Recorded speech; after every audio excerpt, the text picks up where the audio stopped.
হোক না জিদ্দার কমার্শিয়াল ছবি, কিন্তু হোক এরকম কমার্শিয়াল ছবিও। Hey guys, welcome to my channel. আমি মহারাজার। এখন আমরা কথা বলবো যে এরকম চরিত্রে জিদ্দাকে দেখতে পাবো। বন্ধুরা, ফ্যান্সরা জাস্ট পাগল হয়ে যায় জিদ্দাকে এরকম চরিত্রে দেখার জন্যে। কেন এত বড় কথাটা বলছি, কীরকম চরিত্র তোমরা থাম্বনেল দেখে তো বুঝতেই পেরেছো একটা বিষয় নিয়ে আমরা কথা বলতে এসছি এখানে। তো বন্ধুরা, এখন এত বেশি করে এই এআই মানে আর্টিফিশিয়াল ইন্টেলিজেন্স এরা এত বেশি স্ট্রং হয়ে গেছে না, তুমি যাকে দেবে তাকে দিয়ে একটা সুন্দর করে একটা পোস্টার বা একটা লুক বানিয়ে দিতে পারে। এবার সেটা দেখে মনে হচ্ছে আরে সালা এ তো অরিজিনাল, মানে এরকম একটা ব্যাপার। তো তুমি জাস্ট দেখো, এটা জিদ্দা কিন্তু, হ্যাঁ মানে জিদ্দার ফেস দিয়ে বানানো হয়েছে। তো এরকম আগেও ওরকম অনেকবার হয়েছে। তো আমার এগুলো নিয়ে কথা বলতে বেশ ভালো লাগে, তো আমি তোমাদেরকে দেখাচ্ছি সামনে। তো যাই হোক, এবার বিষয় হচ্ছে এখানে জিদ্দাকে কি লাগছে তুমি তাই দেখো। সম্ভবত রামের চরিত্রে সাজানো হয়েছে তাকে। এবার আমি বারবারই জিদ্দাকে বলেছি, জিদ্দা তুমি এই যে রিজুদা বলে একটা গোয়েন্দা চরিত্র আছে, সেই চরিত্রটাকে অ্যাডাপ্ট কেন করছো না? এই চরিত্রটাকে তুমি নিয়ে কাজ করো। আবার জিদ্দা যদি এই ধরনের পিরিয়ডিক ড্রামা করেন, একটাও পিরিয়ডিক ড্রামা কিন্তু জিদ্দা সেরকমভাবে করেননি।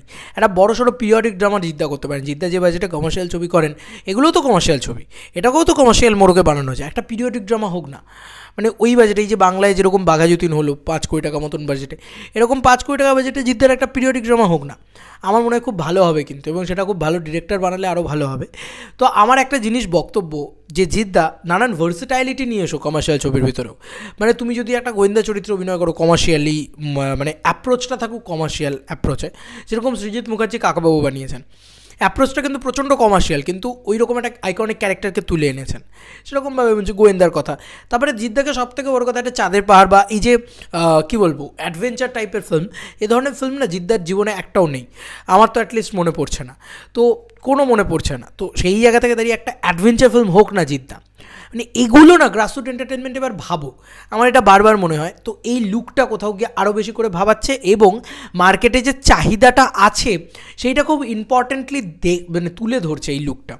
তুমি দেখো জিদ্দার এই লুকটা, জিদ্দাকে কী সুন্দর লাগছে, মানে জিদ্দার এআইতেই জিদ্দাকে কী সুন্দর লাগছে। জিদ্দা তো অবশ্যই খুব সুন্দর সুপুরুষ একটা ব্যক্তিত্ব, এটা তো মানতেই হবে। জিদ্দা অভিনয় নিয়েও কোনো মানে কোনো প্রশ্ন নেই।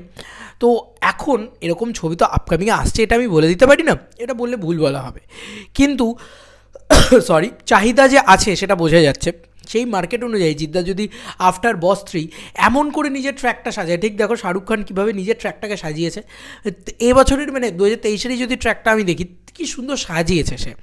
মানে প্রথমে সে পাঠান করলো, একটা out and out smart commercial film, তারপরে সে জওয়ান করলো pure on mass entertainer south ফরম্যাটে, তারপরে সে ডাঙ্কি করলো একদম ফ্যামিলি ড্রামা, মানে ড্রামা ওরিয়েন্টেড ফিল্ম।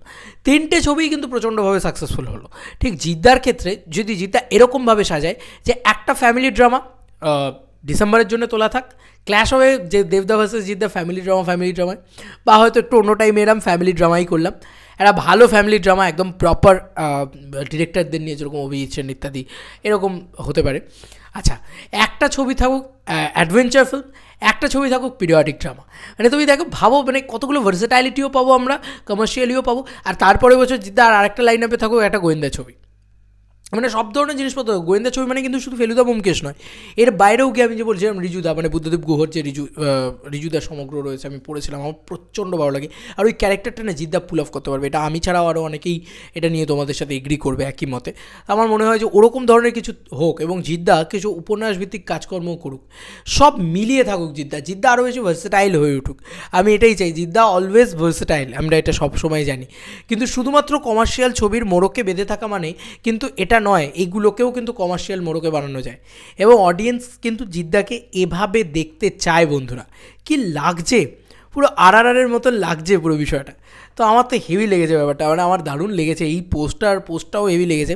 তো এই পোস্টার জন্য আমি অবভিয়াসলি সেটার জন্য একটা ভিডিও তৈরি করলাম যে ভাই, মানে জিদ্দা যদি এরকম বেশ পোশাকে আসে, যা লাগবে না জিদ্দাকে, হেভি লাগবে, ঘ্যামা লাগবে।